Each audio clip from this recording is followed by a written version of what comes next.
René Guénon, L'erreur spirit, chapitre 8 de la deuxième partie, les limites de l'expérimentation.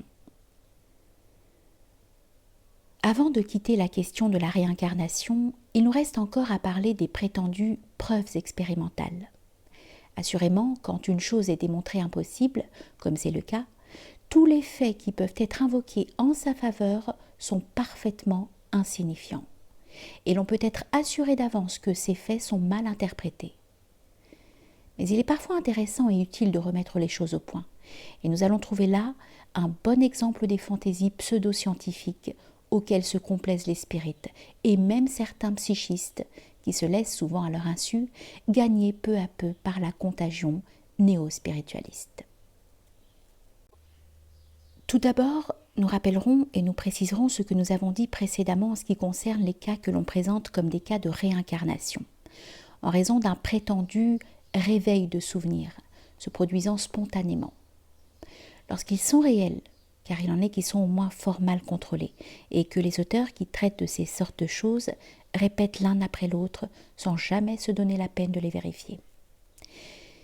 Ce ne sont là que de simples cas de métempsychose, au vrai sens de ce mot, c'est-à-dire de transmission de certains éléments psychiques d'une individualité à une autre. Il en est même pour lesquels il n'y a peut-être pas besoin d'aller chercher si loin. Ainsi, il arrive parfois qu'une personne rêve d'un lieu qu'elle ne connaît pas, et que par la suite, allant pour la première fois dans un pays plus ou moins éloigné, elle y retrouve tout ce qu'elle avait vu ainsi comme par anticipation. Si elle n'avait pas gardé de son rêve un souvenir clairement conscient, et si cependant la reconnaissance se produisait, elle pourrait, en admettant qu'elle croit à la réincarnation, s'imaginer qu'il y a là quelques réminiscences d'une existence antérieure. Et c'est ainsi que peuvent s'expliquer effectivement bien des cas, au moins parmi ceux où les lieux reconnus n'évoquent pas l'idée d'un événement précis. Ces phénomènes, que l'on peut rattacher à la classe des rêves dits prémonitoires, sont loin d'être rares. Mais ceux à qui il arrive évitent le plus souvent d'en parler par crainte de passer pour halluciner. Encore un mot dont on abuse et qui n'explique jamais rien au fond. Et l'on pourrait en dire autant des faits de télépathie et autres du même genre. Ils mettent en jeu quelques prolongements obscurs de l'individualité, appartenant au domaine de la subconscience, et dont l'existence s'explique plus facilement qu'on ne pourrait le croire. En effet, un être quelconque doit porter en lui-même certaines virtualités qui soient comme le germe de tous les événements qui lui arriveront, car ces événements, en tant qu'ils représentent des états secondaires ou des modifications de lui-même, doivent avoir dans sa propre nature leur principe ou leur raison d'être. C'est là un point que Leibniz, seul parmi tous les philosophes modernes, a assez bien vu, quoique sa conception se trouve faussée par l'idée que l'individu est un être complet et une sorte de système clos. On admet assez généralement l'existence dès l'origine de tendances ou de prédispositions d'ordre divers, tant psychologiques que physiologiques. On ne voit pas pourquoi il en serait ainsi pour certaines choses seulement, parmi celles qui se réaliseront ou se développeront dans le futur, tandis que les autres n'auraient aucune correspondance dans l'état présent de l'être. Si l'on dit qu'il y a des événements qui n'ont qu'un caractère purement accidentel, nous répliquerons que cette façon de voir implique la croyance au hasard, qui n'est pas autre chose que la négation du principe de raison suffisante. On reconnaît sans difficulté que tout événement passé qui a affecté un être si peu que ce soit doit laisser en lui quelques traces, même organiques.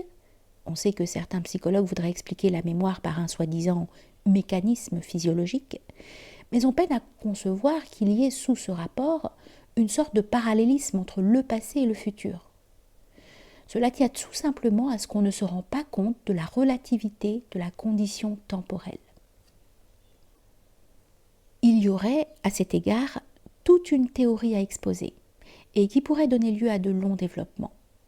Mais il nous suffit d'avoir signalé qu'il y a là des possibilités qui ne devraient pas être négligées, encore qu'on puisse éprouver quelques gênes à les faire entrer dans les cadres de la science ordinaire, qui ne s'applique qu'à une très petite portion de l'individualité humaine et du monde où elle se déploie. Que Que serait-ce s'il s'agissait de dépasser le domaine de cette individualité? Pour ce qui est des cas qui ne peuvent s'expliquer de la façon précédente, ce sont surtout ceux où la personne qui reconnaît un lieu où elle n'était jamais venue a, en même temps, l'idée plus ou moins nette qu'elle y a vécu, ou qu'il lui est arrivé là tel ou tel événement, ou encore qu'elle y est morte, le plus souvent de mort violente. Or, dans les cas où l'on a pu procéder à certaines vérifications, on a été amené à constater que ce que cette personne croit ainsi lui être arrivé à elle-même est effectivement arrivé dans ce lieu à un de ses ancêtres plus ou moins éloignés. Il y a là un exemple très net de cette transmission héréditaire d'éléments psychiques dont nous avons parlé. On pourrait désigner les faits de ce genre sous le nom de mémoire ancestrale. Et les éléments qui se transmettent ainsi sont en effet, pour une bonne part, de l'ordre de la mémoire. Ce qui est singulier à première vue, c'est que cette mémoire peut ne se manifester qu'après plusieurs générations. Mais on sait qu'il en est exactement de même pour les ressemblances corporelles, et aussi pour certaines maladies héréditaires. On peut fort bien admettre que, pendant tout l'intervalle, le souvenir en question est demeuré à l'état latent et subconscient, attendant une occasion favorable pour se manifester. Si la personne chez laquelle le phénomène se produit n'était pas allée dans le lieu voulu, ce souvenir aurait continué plus longtemps encore à se conserver comme il l'avait fait jusque-là, sans pouvoir devenir clairement conscient. D'ailleurs, il en est exactement de même pour ce qui, dans la mémoire, appartient en propre à l'individu. Tout se conserve, puisque tout a, d'une façon permanente, la possibilité de reparaître, même ce qui semble plus complètement oublié et ce qui est le plus insignifiant en apparence, comme on le voit dans certains cas plus ou moins anormaux. Mais pour que tel souvenir déterminé reparaisse, il faut que les circonstances s'y prêtent, de sorte que, en fait, il y en a beaucoup qui ne reviennent jamais dans le champ de la conscience claire et distincte. Ce qui se passe dans le domaine des prédispositions organiques est exactement analogue. Un individu peut porter en lui, à l'état latent, telle ou telle maladie, le cancer par exemple. Mais cette maladie ne se développera que sous l'action d'un choc ou de quelque cause d'affaiblissement de l'organisme.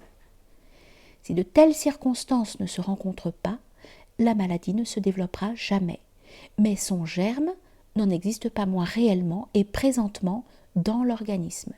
De même qu'une tendance psychologique, qui ne se manifeste par aucun acte extérieur, n'en est pas moins réelle pour cela en elle-même.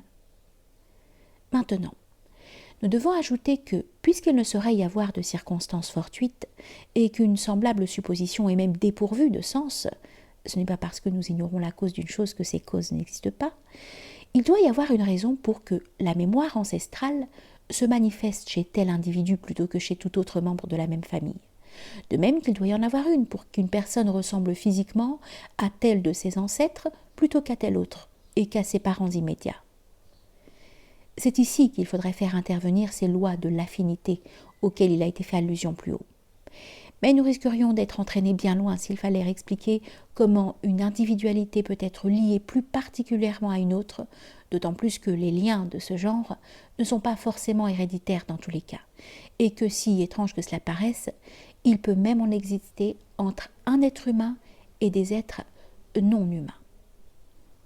Et encore, outre les liens naturels, il peut en être créé artificiellement par certains procédés qui sont du domaine de la magie, et même d'une magie assez inférieure. Sur ce point, comme sur tant d'autres, les occultistes ont donné des explications éminemment fantaisistes. C'est ainsi que Papus a écrit ceci, ouvrez les guillemets. Le corps physique appartient à une famille animale dont sont parvenues la plupart de ces cellules après une évolution astrale. La transformation évolutive des corps se fait en plan astral. Il y a donc des corps humains qui se rattachent par leur forme physiognomique, soit aux chiens, soit aux singes, soit aux loups, soit même aux oiseaux ou aux poissons. C'est là l'origine secrète des totems de la race rouge et de la race noire. Nous avons ne pas comprendre ce que peut être une évolution astrale d'éléments corporels. Mais après tout, cette explication vaut bien celle des sociologues, qui s'imaginent que le totem animal ou même végétal est regardé littéralement et matériellement comme l'ancêtre de la tribu, sans paraître se douter que le transformisme est d'invention toute récente.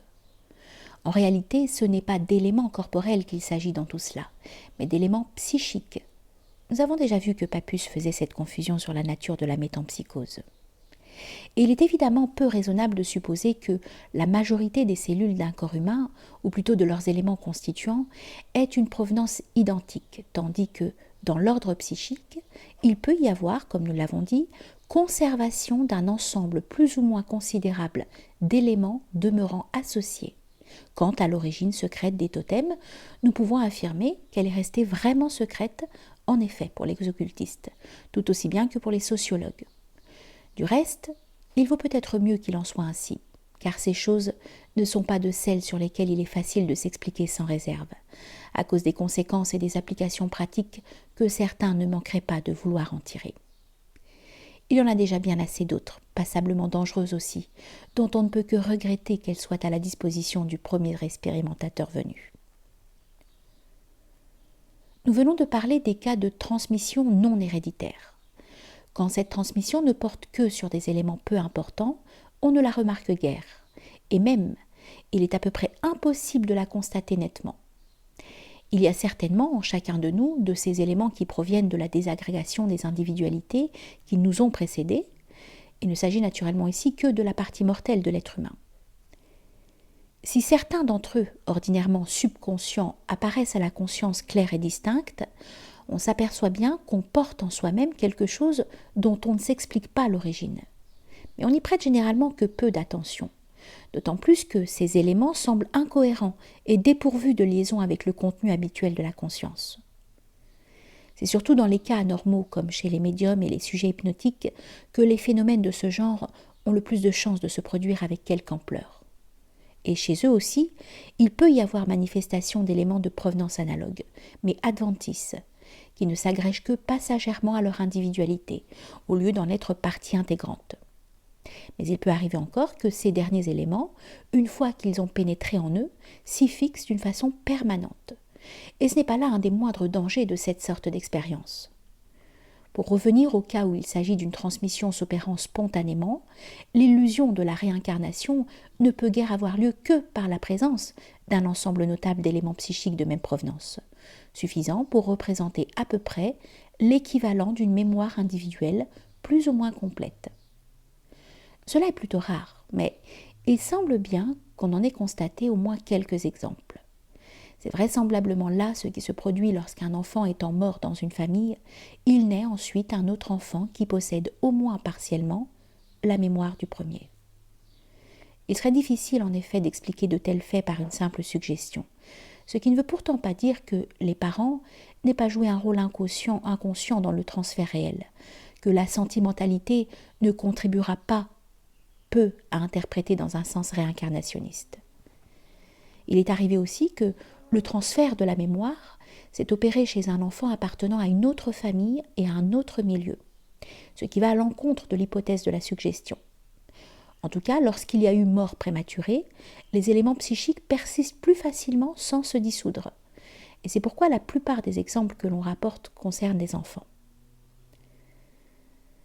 On en cite pourtant aussi quelques-uns où il s'agit de personnes ayant manifesté dans leur jeune âge la mémoire d'individus adultes. Mais il en est qui sont plus douteux que les précédents, et où tout pourrait fort bien se réduire à une suggestion ou à une transmission de pensée. Naturellement, si les faits se sont produits dans un milieu ayant subi l'influence des idées spirites, ils doivent être tenus pour extrêmement suspects, sans que la bonne foi de ceux qui les ont constatés soit pour cela remise en cause le moins du monde. Pas plus que ne l'est celle des expérimentateurs qui déterminent involontairement la conduite de leur sujet en conformité avec leur propre théorie. Toutefois, il n'y a rien d'impossible a priori dans tous ces faits, si ce n'est l'interprétation réincarnationniste. Il en est encore d'autres où certains ont voulu voir des preuves de la réincarnation, comme le cas des enfants prodiges, qui s'explique d'une façon très satisfaisante par la présence d'éléments psychiques préalablement élaborés et développés par d'autres individualités. Ajoutons aussi qu'il est possible que la désintégration psychique, même en dehors des cas de mort prématurée, soit parfois empêchée ou tout au moins retardée artificiellement. Et c'est encore là un sujet sur lequel il est préférable de ne pas insister. Quant au véritable cas de postérité spirituelle, dans le sens que nous avons indiqué précédemment, nous n'avons pas à en parler ici, car ces cas, par leur nature même, échappent forcément aux moyens d'investigation très restreints dont disposent les expérimentateurs. Nous avons déjà dit que la mémoire est soumise à la désagrégation posthume, parce qu'elle est une faculté de l'ordre sensible. Il convient d'ajouter qu'elle peut aussi subir, du vivant même de l'individu, une sorte de dissociation partielle. Les multiples maladies de la mémoire étudiées par les psychophysiologistes ne sont pas autre chose au fond. Et c'est ainsi qu'on doit expliquer en particulier les soi-disant dédoublements de la personnalité, où il y a comme un fractionnement en deux ou plusieurs mémoires différentes qui occupent alternativement le champ de la conscience claire et distincte. Ces mémoires fragmentaires doivent naturellement coexister, mais une seule d'entre elles pouvant être pleinement consciente à un moment donné. Les autres se trouvent alors refoulées dans les domaines de la subconscience. D'ailleurs, il y a parfois communication entre elles dans une certaine mesure. De tels faits se produisent spontanément chez certains malades, ainsi que dans le somnambulisme naturel. Ils peuvent aussi être réalisés expérimentalement dans les états seconds des sujets hypnotiques, auxquels les phénomènes d'incarnation spirite doivent être assimilés dans la plupart des cas. Sujets et médiums diffèrent surtout des hommes normaux par une certaine dissociation de leurs éléments psychiques, qui va du reste en s'accentuant avec l'entraînement qu'ils subissent. C'est cette dissociation qui rend possible les phénomènes dont il s'agit et qui permettent également que des éléments hétéroclites viennent en quelque sorte s'intercaler dans leur individualité. Le fait que la mémoire ne constitue pas un principe vraiment permanent de l'être humain, sans parler des conditions organiques auxquelles elle est plus ou moins étroitement liée, au moins quant à ses manifestations extérieures, doit faire comprendre pourquoi nous n'avons pas fait état d'une objection que l'on oppose souvent à la thèse réincarnationniste, et que les défenseurs de celle-ci estiment pourtant considérable. C'est l'objection tirée de l'oubli pendant une existence des existences antérieures. La réponse qui fait Papus est assurément encore plus faible que l'objection elle-même. Ouvrez les guillemets. Cet oubli, dit-il, est une nécessité inéluctable pour éviter le suicide. Avant de revenir sur Terre ou dans le plan physique, tout esprit voit les épreuves qu'il aura à subir. Il ne revient qu'après acceptation consciente de toutes ces épreuves. Or, si l'esprit savait, une fois incarné, tout ce qu'il aura à supporter, sa raison sombrerait, son courage se perdrait, et le suicide conscient serait l'aboutissant d'une vision claire. Il faudrait enlever la faculté de suicide à l'homme si l'on voulait qu'il gardât avec certitude le souvenir des existences antérieures. Fermez les guillemets. On ne voit pas qu'il y a un rapport nécessaire entre le souvenir des existences antérieures et la prévision de l'existence présente. Si cette prévision n'a été imaginée que pour répondre à l'objection de l'oubli, ce n'était vraiment pas la peine. Mais il faut dire aussi que la conception toute sentimentale des épreuves joue un très grand rôle chez les occultistes. Sans en chercher aussi long, les spirites sont quelquefois plus logiques. C'est ainsi que M. Léon Denis, tout en déclarant d'ailleurs que l'oubli du passé est pour l'homme la condition indispensable de toute épreuve et de tout progrès terrestre, et en y joignant encore quelques autres considérations non moins sentimentales, dit simplement ceci. Ouvrez les guillemets. Le cerveau ne peut recevoir et emmagasiner que les impressions communiquées par l'âme à l'état de captivité dans la matière.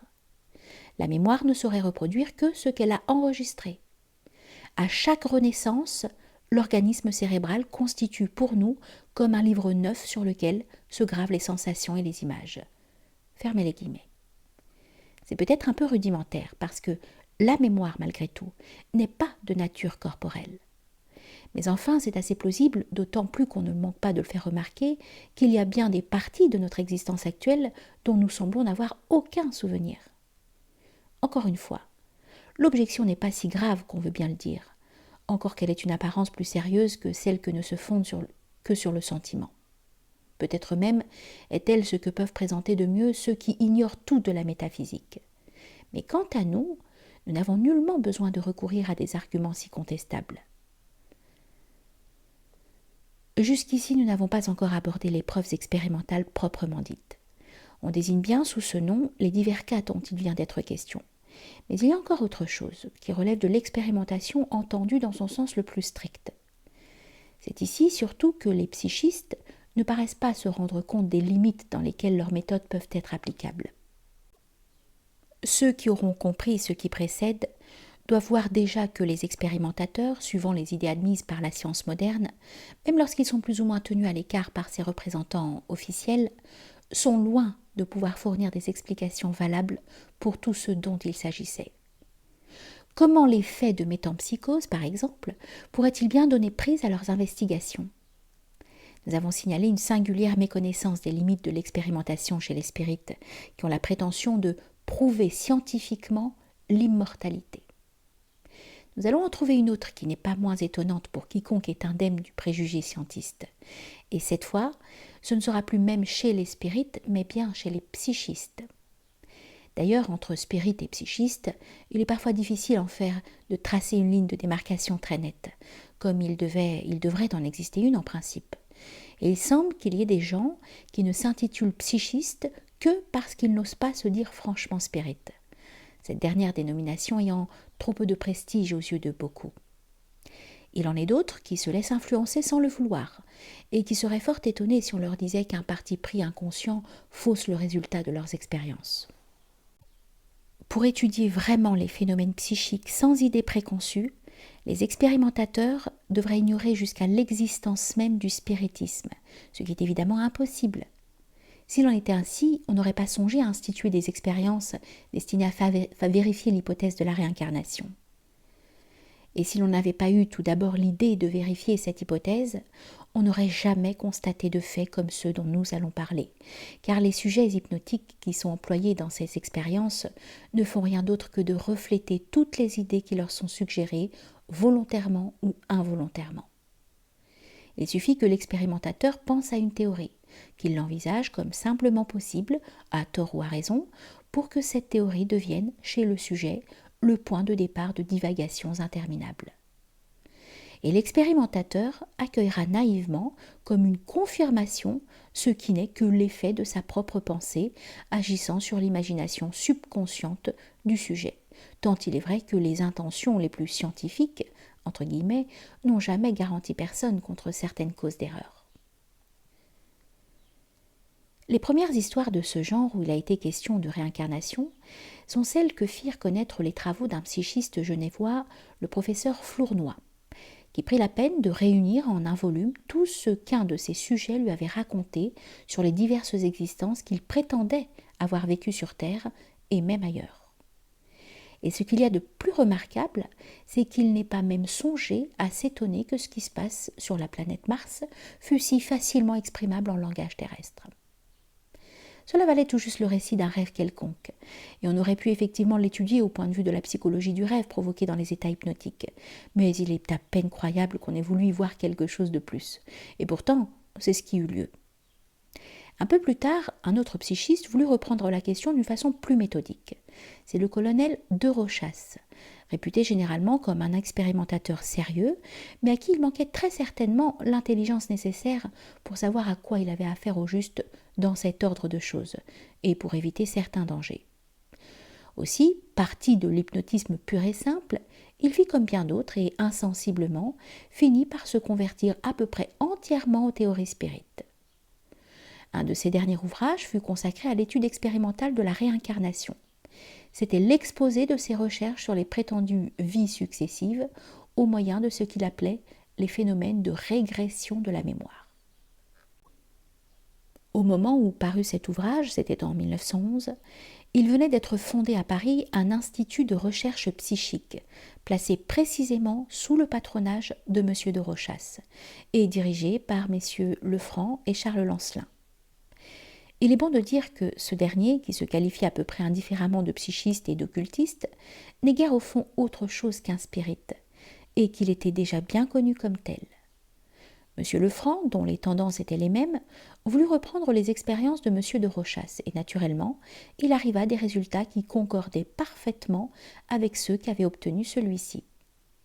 Le contraire eût été bien surprenant, puisqu'il partait d'une hypothèse préconçue, d'une théorie déjà formulée, et qu'il n'avait rien trouvé de mieux que de travailler avec d'anciens sujets de M. de Rochas lui-même. La chose est aujourd'hui devenue courante. Il y a un certain nombre de psychistes qui croient très fermement à la réincarnation, tout simplement parce qu'ils ont des sujets qui leur ont raconté leurs existences antérieures. Il faut convenir qu'ils sont peu difficiles en fait de preuve, et c'est là un nouveau chapitre à ajouter à l'histoire de ce qu'on pourrait appeler la crédulité scientifique. Sachant ce que sont les sujets hypnotiques et aussi comment ils passent indifféremment d'un expérimentateur à un autre, colportant ainsi le produit des suggestions variées qu'ils ont déjà reçues, il n'est pas douteux qu'ils se fassent, dans tous les milieux psychistes, les propagateurs d'une véritable épidémie réincarnationniste. Il n'est donc pas inutile de montrer avec quelques précisions ce qu'il y a au fond de toutes ces histoires. M. de Rochas a cru constater chez certains sujets une régression de la mémoire. Nous disons qu'il a cru la constater car, si sa bonne foi est incontestable, il n'en est pas moins vrai que les faits qu'il interprète ainsi, en vertu d'une pure hypothèse, s'expliquent en réalité d'une façon tout autre et beaucoup plus simple. En somme, ces faits se résument en ceci. Le sujet, étant dans un certain état de sommeil, peut être replacé mentalement dans les conditions où il se trouvait à une époque passée, et être situé ainsi à un âge quelconque, dont il parle alors comme du présent. D'où l'on conclut que, dans ce cas, il n'y a pas souvenir, mais régression de la mémoire. Ouvrez les guillemets. Le sujet ne se rappelle pas, déclare catégoriquement M. Lancelin, mais il est replacé à l'époque indiquée. Fermez les guillemets. Et il ajoute avec un véritable enthousiasme que cette simple remarque a été, pour le colonel de Rochas, le point de départ d'une découverte absolument supérieure. Malheureusement, cette simple remarque contient une contradiction dans les termes, car il ne peut évidemment être question de mémoire là où il n'y a pas de souvenir. C'est même si évident qu'il est difficile de comprendre que l'on ne s'en soit pas aperçu, et cela donne déjà assez à penser qu'il ne s'agit que d'une erreur d'interprétation. Cette observation à part, il faut se demander avant tout si la possibilité du souvenir pur et simple est véritablement exclue par la seule raison que le sujet parle du passé, comme s'il lui était redevenu présent. Que par exemple, quand on lui demande ce qu'il faisait tel jour et à telle heure, il ne répond pas « je faisais ceci », mais « je fais ceci ». À cela, on peut répondre immédiatement que les souvenirs, en tant que tels, sont toujours mentalement présents. Que ces souvenirs se trouvent d'ailleurs actuellement dans le champ de la conscience claire et distincte, ou dans celui de la subconscience, peu importe, puisque, comme nous l'avons dit, ils ont toujours la possibilité de passer de l'un à l'autre, ce qui montre qu'il ne s'agit là que d'une simple différence de degré. Ce qui, pour notre conscience actuelle, caractérise effectivement ces éléments comme souvenirs d'événements passés, c'est leur comparaison avec nos perceptions présentes. Nous entendons présente en tant que perception. Comparaison qui permet seule de distinguer les uns des autres en établissant un rapport temporel, c'est-à-dire un rapport de succession entre les événements extérieurs dont ils sont pour nous les traductions mentales respectives. Cette distinction du souvenir et de la perception ne relève d'ailleurs que de la psychologie la plus élémentaire. Si la comparaison vient à être rendue impossible pour une raison quelconque, soit par la suppression momentanée de toute impression extérieure, soit d'une autre façon, le souvenir, n'étant plus localisé dans le temps par rapport à d'autres éléments psychologiques, présentement différents, perd son caractère représentatif du passé pour ne plus conserver que sa qualité actuelle de présent. Or, c'est précisément là ce qui se produit dans le cas dont nous parlons. L'état dans lequel est placé le sujet correspond à une modification de sa conscience actuelle, impliquant une extension, dans un certain sens, de ses facultés individuelles, mais au détriment momentané du développement dans un autre sens que ces mêmes facultés possèdent dans l'état normal. Si donc, dans un tel état, on empêche le sujet d'être affecté par les perceptions présentes, et si en outre on écarte en même temps de sa conscience tous les événements postérieurs à un certain moment déterminé, conditions qui sont parfaitement réalisables à l'aide de la suggestion, voici ce qui arrive. Lorsque les souvenirs se rapportant à ce même moment se présentent distinctement à cette conscience ainsi modifiée quant à son étendue, et qui est alors pour le sujet la conscience actuelle, ils ne peuvent aucunement être situés dans le passé, ni même simplement envisagés sous cet aspect de passé, puisqu'il n'y a plus actuellement dans le champ de la conscience, nous parlons de la seule conscience claire et distincte, aucun élément avec lequel ils puissent être mis dans un rapport d'antériorité temporelle. En tout cela, il ne s'agit rien de plus que d'un état mental impliquant une modification de la conception du temps, ou mieux de sa compréhension par rapport à l'état normal. Et d'ailleurs, ces deux états ne sont l'un et l'autre que des modalités différentes de la même individualité, comme le sont également les divers états, spontanés ou provoqués, qui correspondent à toutes les altérations possibles de la conscience individuelle, y compris ceux que l'on range ordinairement sous la dénomination impropre et fautive de personnalité multiple. En effet, il ne peut être question ici d'états supérieurs et extra-individuels dans lesquels l'être serait affranchi de la condition temporelle, ni même d'une extension de l'individualité impliquant ce même affranchissement partiel, puisqu'on place au contraire le sujet dans un instant déterminé, ce qui suppose essentiellement que son état actuel est conditionné par le temps. En outre, d'une part, des états tels que ceux auxquels nous venons de faire allusion ne peuvent évidemment être atteints par des moyens qui sont entièrement du domaine de l'individualité actuelle, et même envisagés exclusivement dans une portion fort restreinte de ces possibilités, ce qui est nécessairement le cas de tout procédé expérimental. Et d'autre part, même si de tels états étaient atteints d'une façon quelconque, ils ne sauraient en aucune manière être rendus sensibles à cette individualité, dont les conditions particulières d'existence n'ont aucun point de contact avec celles des états supérieurs de l'être, et qui, en tant qu'individualité spéciale, est forcément incapable d'assentir, et à plus forte raison d'exprimer, tout ce qui est au-delà des limites de ses propres possibilités. Du reste, dans tous les cas dont nous parlons, il ne s'agit jamais que d'événements terrestres, ou tout au moins se rapportant au seul état corporel. Il n'y a là rien qui exige le moins du monde l'intervention d'états supérieurs de l'être, que d'ailleurs, bien entendu, les psychistes ne soupçonnent même pas. Quant à retourner effectivement dans le passé, c'est là une chose qui est manifestement aussi impossible à l'individu humain que de se transporter dans l'avenir. Il est trop évident que cette idée d'un transport dans le futur en tant que tel ne serait qu'une interprétation complètement erronée des faits de prévision. Mais cette interprétation ne serait pas plus extravagante que celle dont il s'agit ici, et elle pourrait tout aussi bien se produire également un jour ou l'autre. Si nous n'avions eu connaissance des théories des psychistes en question, nous n'aurions assurément jamais pensé que la machine à explorer le temps de Wells pût être considérée autrement que comme une conception de pure fantaisie, ni qu'on en vint à parler sérieusement de la réversibilité du temps. L'espace est réversible, c'est-à-dire que l'une quelconque de ses parties, ayant été parcourue dans un certain sens, peut l'être ensuite en sens inverse, et cela parce qu'il est une coordination d'éléments envisagés en mode simultané et permanent. Mais le temps étant au contraire une coordination d'éléments envisagés en mode successif et transitoire, ne peut être réversible, car une telle supposition serait la négation même du point de vue de la succession, ou, en d'autres termes, elle reviendrait précisément à supprimer la condition temporelle. Cette suppression de la condition temporelle est d'ailleurs parfaitement possible en elle-même, aussi bien que celle de la condition spatiale. Mais elle ne l'est pas dans les cas que nous envisageons ici, puisque ces cas supposent toujours le temps.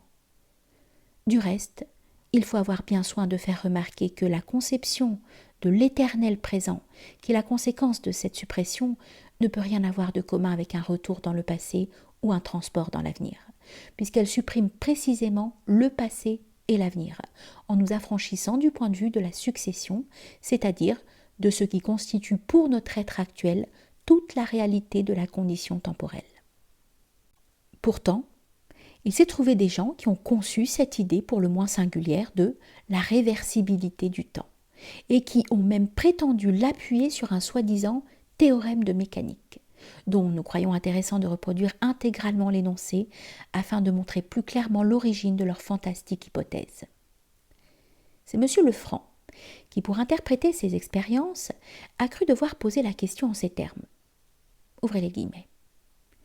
La matière et l'esprit peuvent-ils remonter le cours du temps, c'est-à-dire se replacer à une époque de vie soi-disant antérieure? Le temps passé ne revient plus. Cependant, ne pourrait-il pas revenir? Fermez les guillemets. Pour y répondre, il est allé rechercher un travail sur la réversibilité de tout mouvement purement matériel, publié jadis par un certain M. Breton. Il est bon de dire que cet auteur n'avait présenté la conception dont il s'agit que comme une sorte de jeu mathématique, aboutissant à des conséquences qu'il considérait lui-même comme absurdes. Il n'en est pas moins vrai qu'il y avait là un véritable abus du raisonnement, comme en commettent parfois certains mathématiciens, surtout ceux qui ne sont que des spécialistes. Et il est à remarquer que la mécanique fournit un terrain particulièrement favorable à des choses de ce genre. Voici comment débute l'énoncé de M. Breton. Ouvrez les guillemets. Connaissant la série complète de tous les états successifs d'un système de corps, et ces états se suivant et s'engendrant dans un ordre déterminé, du passé qui fait fonction de cause, à l'avenir qui a le rang d'effet, considérons un de ces états successifs, et sans rien changer aux masses composantes, ni aux forces qui agissent entre ces masses, ni aux lois de ces forces, non plus qu'aux situations actuelles des masses dans l'espace. Remplaçons chaque vitesse par une vitesse égale et contraire. Fermez les guillemets. Une vitesse contraire à une autre, ou bien de direction différente, ne peut, à vrai dire, lui être égale au sens rigoureux du mot. Elle peut seulement lui être équivalente en quantité. Et d'un autre côté, est-il possible de considérer ce remplacement comme ne changeant rien les lois du mouvement considéré, étant donné que si ces lois avaient continué à être normalement suivies, il ne se serait pas produit? Mais voyons la suite. Ouvrez les guillemets. Nous appellerons cela révertir toutes les vitesses. Ce changement lui-même prendra le nom de réversion et nous appellerons sa possibilité réversibilité du mouvement du système. Fermez les guillemets. Arrêtons-nous un instant ici, car c'est justement cette possibilité que nous ne saurions admettre, au point de vue même du mouvement, qui s'effectue nécessairement dans le temps. Le système considéré reprendra en sens inverse dans une nouvelle série d'états successifs, les situations qu'il avait précédemment occupées dans l'espace, mais le temps ne redeviendra jamais le même pour cela. Et il suffit évidemment que cette seule condition soit changée pour que les nouveaux états du système ne puissent en aucune façon s'identifier aux précédents.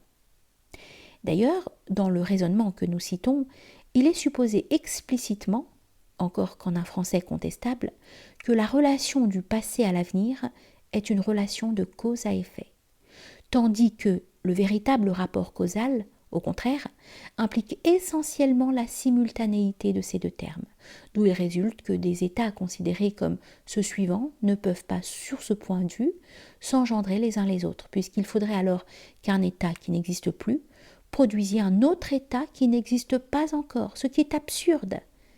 Et il résulte aussi de là que, si le souvenir d'une impression quelconque peut être cause d'autres phénomènes mentaux, quels qu'ils soient, c'est uniquement en tant que souvenir présent, l'impression passée ne pouvant actuellement être cause de rien. Mais poursuivons encore. Ouvrez les guillemets. Or, quand on aura opéré la réversion des vitesses d'un système de corps, fermez les guillemets. L'auteur du raisonnement a eu la prudence d'ajouter ici, entre parenthèses, non dans la réalité, mais dans la pensée pure. Par là, sans s'en apercevoir, il sort entièrement du domaine de la mécanique. Et ce dont il parle n'a plus aucun rapport avec un système de corps. Il est vrai que dans la mécanique classique, il se trouve aussi bien des suppositions contradictoires comme celle d'un corps pesant réduit à un point mathématique, c'est-à-dire d'un corps qui n'est pas un corps, puisque lui manque l'étendue. Mais il est à retenir qu'il regarde lui-même la prétendue réversion comme irréalisable, contrairement à l'hypothèse de ceux qui ont voulu appliquer son raisonnement à la régression de la mémoire. Il s'agira de trouver, ouvrez les guillemets, il s'agira de trouver, pour ce système ainsi réverti, la série complète de ses états futurs et passés. Cette recherche sera-t-elle plus ou moins difficile que le problème correspondant pour les états successifs du même système non réverti? Ni plus ni moins. Fermez les guillemets. Évidemment, puisque dans l'un et l'autre cas, Il s'agit d'étudier un mouvement dont tous les éléments sont donnés. Mais pour que cette étude corresponde à quelque chose de réel ou même de possible, il ne faudrait pas être dupe d'un simple jeu de notation, comme celui qu'indique la suite de la phrase, ouvrez les guillemets, et la solution de l'un de ces problèmes donnera celle de l'autre, par un changement très simple, consistant en termes techniques à changer le signe algébrique du temps, à écrire t au lieu de plus t, et réciproquement. Fermez les guillemets. En effet, c'est très simple en théorie, mais faute de se rendre compte que la notation des nombres négatifs n'est qu'un procédé tout artificiel de simplification des calculs, qui n'est pas sans inconvénient au point de vue logique, et ne correspond à aucune espèce de réalité, l'auteur de ce raisonnement tombe dans une grave erreur, qui d'ailleurs, comme à bon nombre de mathématiciens, et pour interpréter le changement de signe qu'il vient d'indiquer, il ajoute aussitôt, ouvrez les guillemets, c'est-à-dire que les deux séries complètes d'états successifs du même système de corps différeront seulement en ce que l'avenir deviendra passé et que le passé deviendra futur. Fermez les guillemets. Voilà certes une singulière fantasmagorie. Et il faut reconnaître qu'une opération aussi vulgaire qu'un simple changement de signe algébrique est douée d'une puissance bien étrange et vraiment merveilleuse aux yeux des mathématiciens de cette sorte. Ouvrez les guillemets. Ce sera la même série d'états successifs parcourus en sens inverse. La réversion des vitesses à une époque quelconque révertit simplement le temps. La série primitive des états successifs et la série révertie ont, à tous les instants correspondants, les mêmes figures du système avec les mêmes vitesses égales et contraires.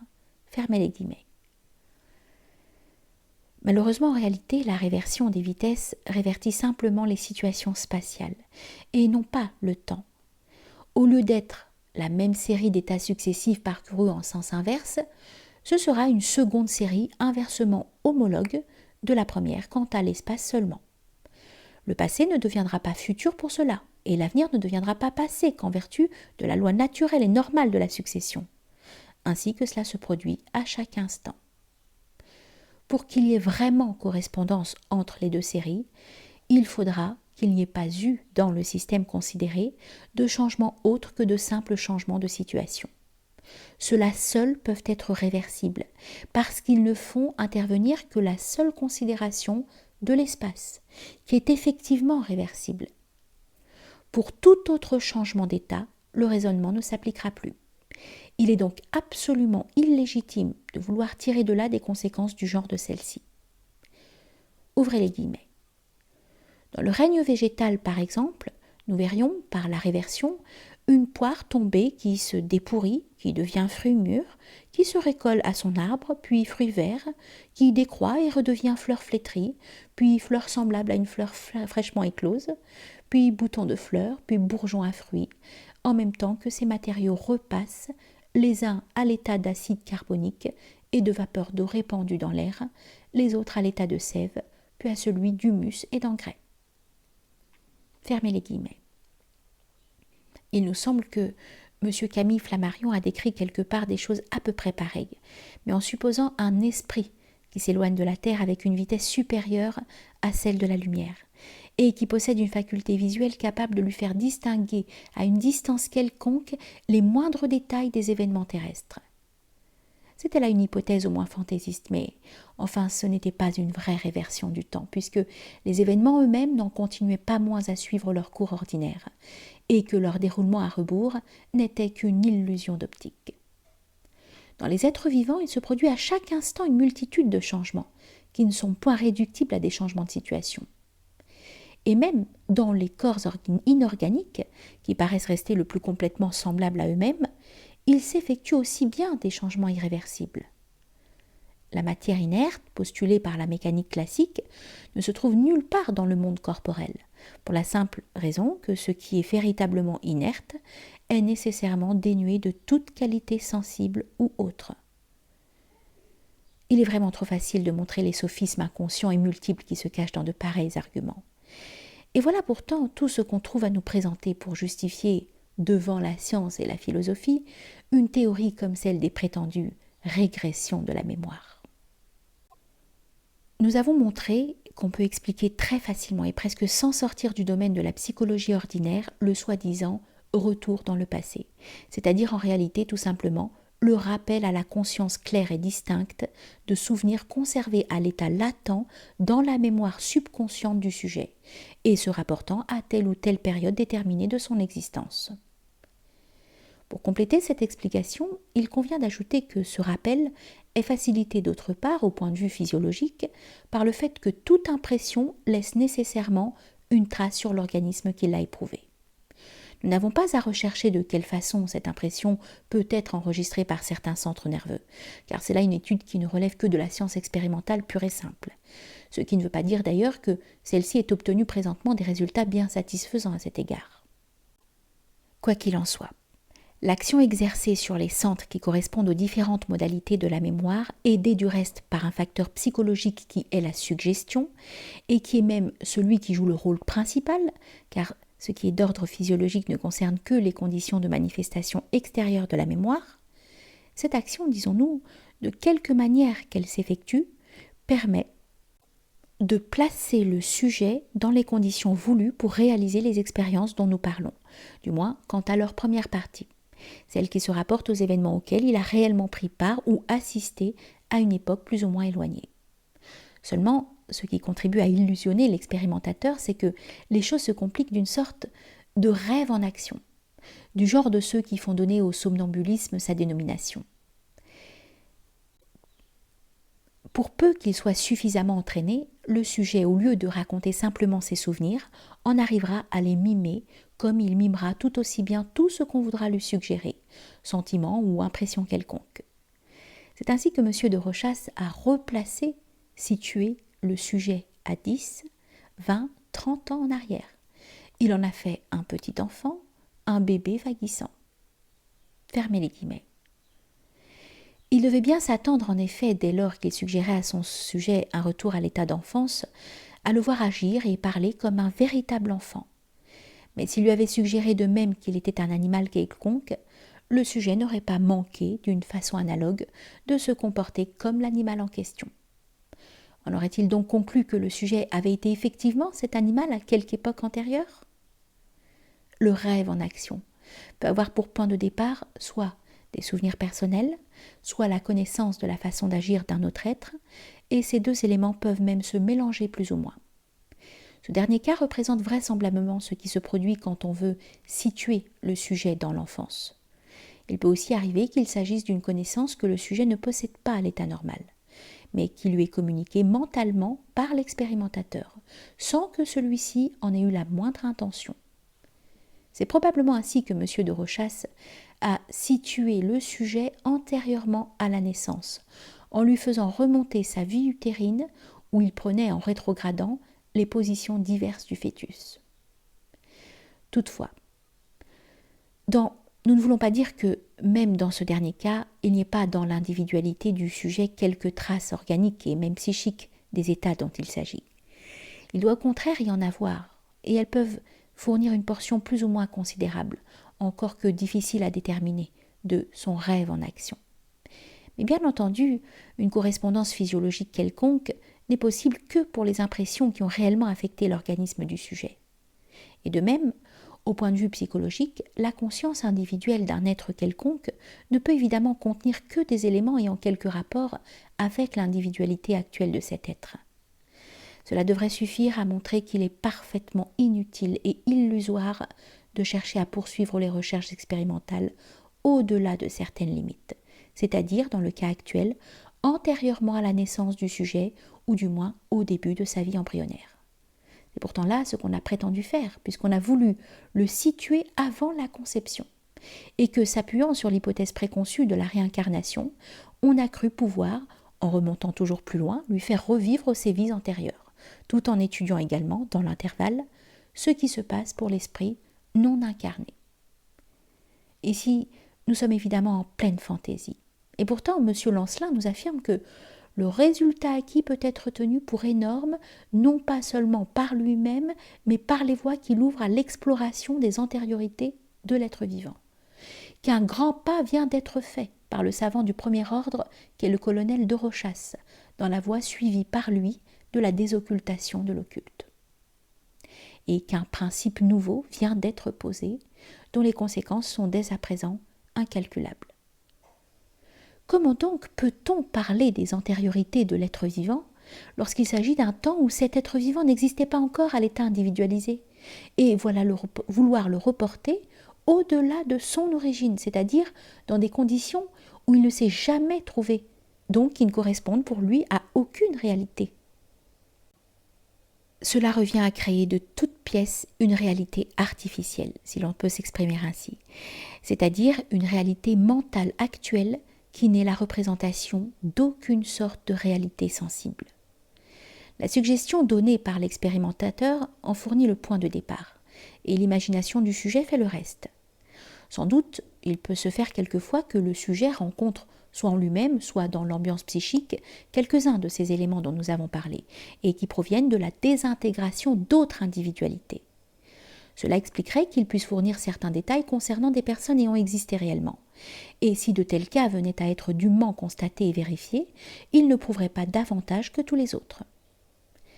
D'une façon générale, tout cela est entièrement comparable, à part la suggestion initiale, à ce qui se passe dans l'état de rêve ordinaire, où, comme l'enseigne la doctrine hindoue, l'âme individuelle crée un monde qui procède tout entier d'elle-même, et dont les objets consistent exclusivement dans des conceptions mentales, pour lesquelles elle utilise naturellement tous les éléments de provenance variés qu'elle peut avoir à sa disposition.